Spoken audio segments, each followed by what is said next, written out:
ایسی رکھی ہیں ان کو ملکات کہتے ہیں۔ چنانچہ اگر ان کو صحیح کر لیا جائے تو آدمی صحیح چلتا ہے۔ اگر آدمی گناہ کرتا رہے تو وہ رگوں میں آدمی کی جان میں اتنا راسخ ہو جاتا ہے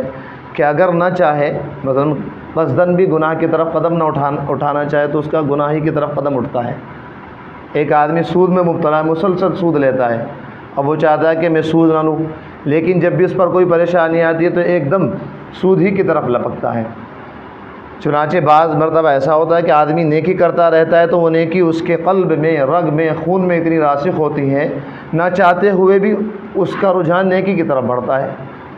اب اس کے قدم مسجد کی طرف بڑھتے ہیں۔ تو حضرات صوفیاء اور اللہ والے خاص طور پہ یہ لوگ اللہ تعالیٰ کے احکام پر خاص طور پہ عمل کرتے ہیں، چنانچہ یہ ان کا اصل مرض پر ان کی توجہ ہوتی ہے۔ چنانچہ اگر کسی کے دل میں دنیا کی محبت ہے تو وہ دنیا ہی کی محبت سبب بنے گی رشوت لینے کا، وہ دنیا ہی کی محبت بنے گی سود لینے کا، وہ دنیا ہی کی محبت سبب بنے گی حرام خوری کا۔ تو حضرات اللہ والے جو خانقاہوں میں بیٹھے خالص اللہ والے، ان کی نظر اس پر رہتی ہے کہ اس کا سبب ہے دنیا کی محبت، حرام کھانا، سود لینا، جوا کھیلنا، اس کا سبب ہے دنیا کی محبت۔ اگر اس دنیا ہی کی محبت کو ختم کر دیا جائے تو یہ سارے اعمال خود بخود ختم ہو جائیں گے۔ اب اسے الگ الگ حرام خوری چھٹوانا، یہ چھٹوانا، وہ چھٹوانا، تو چنانچہ وہ دیکھتے ہیں کہ دنیا کی محبت کیسے ختم کی جائے۔ اب اس کا علاج بتاتے ہیں، دنیا کی محبت ختم ہوئی تو سود ختم،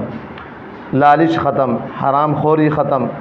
لوٹ مار ختم، بے جا جھگڑا کرنا ختم، یہ سب ختم۔ چنانچہ حضرت تھانوی رحمۃ اللہ علیہ نے خود لکھا، خود فرماتے ہیں کہ میری توجہ اس طرف نہیں رہتی کہ کون آدمی زیادہ نفلیں پڑھتا ہے اور کون آدمی زیادہ تسبیحات پڑھتا ہے، میری توجہ رہتی ملکات پر کہ اس کے دل میں جو قوتیں ہیں قلب میں، ان قوتوں کو میں صحیح کروں، ان کا رخ صحیح کر دوں تو خود بخود یہ آدمی صحیح چلنا شروع ہو جائے گا۔ مثلا ایک آدمی دل میں تکبر ہے، تکبر اپنے کو بڑا سمجھتا ہے، عجب اپنے کو اچھا سمجھتا ہے، غصہ ہے، بے جا غصہ نکالتا ہے، پڑوسیوں سے خامخواہی لڑ پڑتا ہے، ہر بات میں جھگڑا کرتا ہے، تو اب اس کے دل میں اللہ کا خوف اور آخرت کا خوف اتنا بٹھا دیا جائے اور اس کے دل میں یہ بٹھا دیا جائے کہ تجھے ہر بات کا اپنی اللہ تعالیٰ کو جواب دینا ہے۔ جب اس کے دل میں یہ بات بیٹھے گی اب اس کا غصہ ختم، بے جا غصہ، اب اس کا تکبر ختم، اب پڑوسیوں سے لڑنا ختم، اب بے جا الجھنا ختم۔ تو حضرت خود فرماتے ہیں کہ میرے سامنے کوئی آتا ہے صدیری سے، اتنا بڑا زیادہ خانقاہ حضرت کی سے ذرا ڈبل ہے، پوری مسجد وہاں سے لے کے آپ تھانہ بھون جائیں تو دیکھیں، جایا کریں اللہ والوں کی جگہوں پہ برکات حاصل کرنے کے لیے، تھانہ بھون جائیں، کبھی جلال آباد جائیں، نانوتا جائیں تو آپ دیکھیں گے اس سے ڈبل ہے حضرت کی خانقاہ، بیچ میں ایک دروازہ ہے، اس طرح حضرت کی صدیری ہے، جتنا ہمارے یہاں سے زینہ بس اتنی دور دروازہ ہے۔ اب جیسے آدمی دروازے میں سے داخل ہوتا ہے بس اتنا فاصلہ رہتا ہے صدیری تک آنے کا،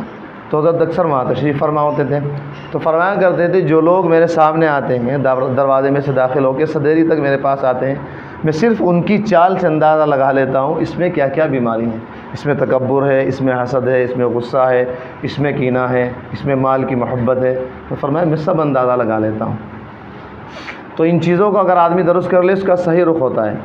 آگے فرماتے ہیں لولا ينهاهم الربانيون والاحبار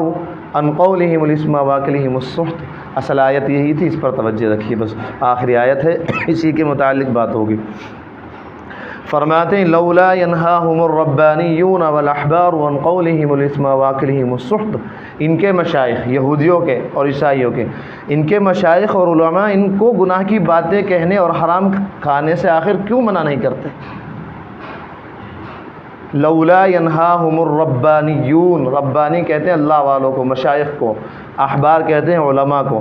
اللہ تعالیٰ فرماتے ہیں لولا ينهاهم الربانيون والاحبار عن قولهم الاسم واكلهم السحت، ان کے مشائخ اور علماء ان کو گناہ کی باتیں کہنے اور حرام کھانے سے آخر کیوں منع نہیں کرتے؟ لبئس ما كانوا يصنعون، حقیقت تو یہ ہے کہ ان کا یہ طرز عمل نہایت برا ہے۔ چنانچہ آپ دیکھیں گے آج کے دور میں حضرت نے معارف القرآن میں لکھا ہے کہ اللہ تعالیٰ نے دو چیزیں امت مسلمہ پر فرض فرمائی ہیں، ایک تو وَأْمُرْ بِالْمَعْرُوفِ، اچھائی کا حکم دو، وَانْہَا عَنِ الْمُنْکَرِ، اور برائی سے روکو۔ فرمایا تبلیغ کا کام تو خوب ہو رہا ہے، اچھائی کی طرف لوگوں کو دعوت دی جاتی ہے، لیکن برائی سے روکنا یہ بہت کم پایا جا رہا ہے آج کل۔ چنانچہ اسی کا نتیجہ ہوتا ہے، نہ میں اب اپنے گھر والوں کی فکر کرتا ہوں، نہ آپ اپنے گھر والوں کی فکر کرتے ہیں، اسی کا نتیجہ یہ نکلتا ہے کہ ماں باپ بہت اعلیٰ درجے کے دیندار متقی، لیکن اولاد کی فکر نہیں، کہ اولاد اعلیٰ درجے کے فاسق۔ اگر اللہ تعالیٰ کے اس احکام پر ہم عمل کرتے ہیں، ان کو گناہوں سے روکتے، خاص طور سے اپنے متعلقین کو جن پر سختی بھی کی جا سکتی ہے، ان کو اگر گناہوں سے روکتے تو ممکن نہیں تھا۔ چنانچہ علماء فرماتے ہیں، اللہ کے نبی نے فرمایا، آپ صلی اللہ علیہ وسلم کی حدیث ہے، جو آدمی جس قوم میں رہتا ہو اور وہاں کوئی گناہ ہو رہے ہوں اور ان گناہ کو روکنے پر وہ قادر بھی ہو، روک بھی سکتا ہو، چاہے زبان کے ذریعے یا طاقت کے ذریعے یا پیار سے سمجھانے کے ذریعے، لیکن اس کے باوجود بھی وہ ان گناہوں کا نہ روکے تو اللہ تعالیٰ اس کو دنیا ہی میں عذاب دیں گے۔ مالک ابن دینار رحمۃ اللہ علیہ فرمایا کرتے تھے کہ اللہ تعالیٰ نے فرشتوں کو حکم دیا کہ فلاں فلاں بستی کو بالکل مٹا دو، ختم کر دو اسے، تو فرشتوں نے کہا اس میں آپ کا ایک بندہ ہے، بڑا نیک ہے، اعلیٰ درجے کا آدمی ہے، متقی ہے، نمازی ہے، پرہیزگار ہے، فرمایا اسے بھی پلٹو، اس کو بھی ڈبو دو بالکل۔ یہ آدمی ایسا تھا کہ اس کے سامنے ہماری نافرمانیاں ہوتی رہتی تھی، گناہ لوگ کرتے رہتے تھے، لیکن اس کو کبھی گناہوں پر غصہ نہیں آیا اور اس کے چہرے پر بل تک نہیں پڑے کہ میرے اللہ تعالیٰ کی نافرمانی ہو گئی۔ حضرت یوشع بن نون علیہ السلام پر اللہ تعالیٰ نے وحی کی، تمہارے 1,00,000 تمہاری قوم کے 1,00,000، ذرا غور سے سنیے، تمہاری قوم کے 1,00,000 لوگوں کو عذاب سے ہلاک کروں گا، اور فرمایا کہ 60,000 اس میں سے بد عمل ہیں اور 40,000 نیک اعلیٰ درجے کے متقی لوگ ہیں۔ حضرت یوشع علیہ السلام وقت کے نبی پر حضرت یوشع نے فرمایا کہ یہ تو سمجھ میں آتا ہے کہ آپ بد عملوں کو ہلاک کریں، 60,000 بد عمل ہیں، فاسق ہیں، نافرمان ہیں، گنہگار ہیں، لیکن جو 40,000 نیک لوگ ہیں ان کو کیوں ہلاک کیا جا رہا ہے؟ فرمایا یہ وہ لوگ ہیں کہ گناہ گاروں سے دوستانہ تعلق رکھتے ہیں، ان کے ساتھ کھاتے پیتے ہیں، ان سے محبت کا تعلق رکھتے ہیں، انہیں گناہوں سے روکتے نہیں، میری نافرمانیاں دیکھ کر انہیں غصہ نہیں آتا، ان کے چہروں پر بل نہیں پڑتے۔ 1,00,000 آدمیوں کو اپنے عذاب سے ہلاک کروں گا، 40,000 لوگ نیک ہوں گے، اور نیکوں کو اس لیے پیسوں گا کہ ان لوگوں نے گناہوں سے کیوں نہیں روکا، ان کے چہروں پر بل کیوں نہیں پڑے۔ ایک آدمی آپ کے سامنے گانا بجاتا رہے، آپ کا اس سے تعلق بھی ہے، آپ اس کو روک بھی سکتے ہیں، پھر بھی آپ نہ روکیں اسے۔ ایک کے گھر میں ڈی جے چل رہا ہے، اللہ تعالیٰ کے احکام ٹوٹے جا رہے ہیں، آپ کے دل پر ذرہ برابر ٹھیس نہیں پہنچتی کہ میرے اللہ کے احکام کو ٹوٹا جا رہا ہے؟ جس سے محبت ہوتی ہے اس کی علامت تو یہ ہوتی ہے کہ جب اس کے احکام ٹوٹے جاتے ہیں، توڑے جاتے ہیں، تو آدمی مچل جاتا ہے۔ رات دن غیر شرعی شادی کی جاتی ہیں، یعنی عذاب دیکھیے، صرف عذاب اس لیے آیا ہے کہ یہ علماء ان لوگوں کے ساتھ گھلے ہوئے تھے، دوستانہ تعلقات رکھتے تھے، ان کو منع نہیں کرتے تھے، اور ان کو اللہ کی نافرمانیاں دیکھ کر غصہ نہیں آتا تھا۔ اور جو لوگ براہ راست غیر شرعی شادیوں میں شرکت کر رہے ہیں،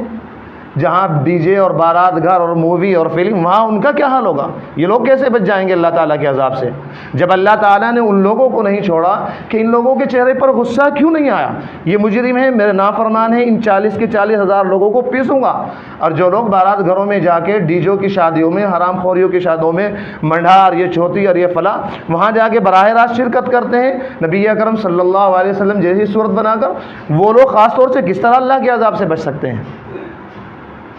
اور پھر کہتے ہیں کہ ہماری دینداری پر دھبا نہ ہے،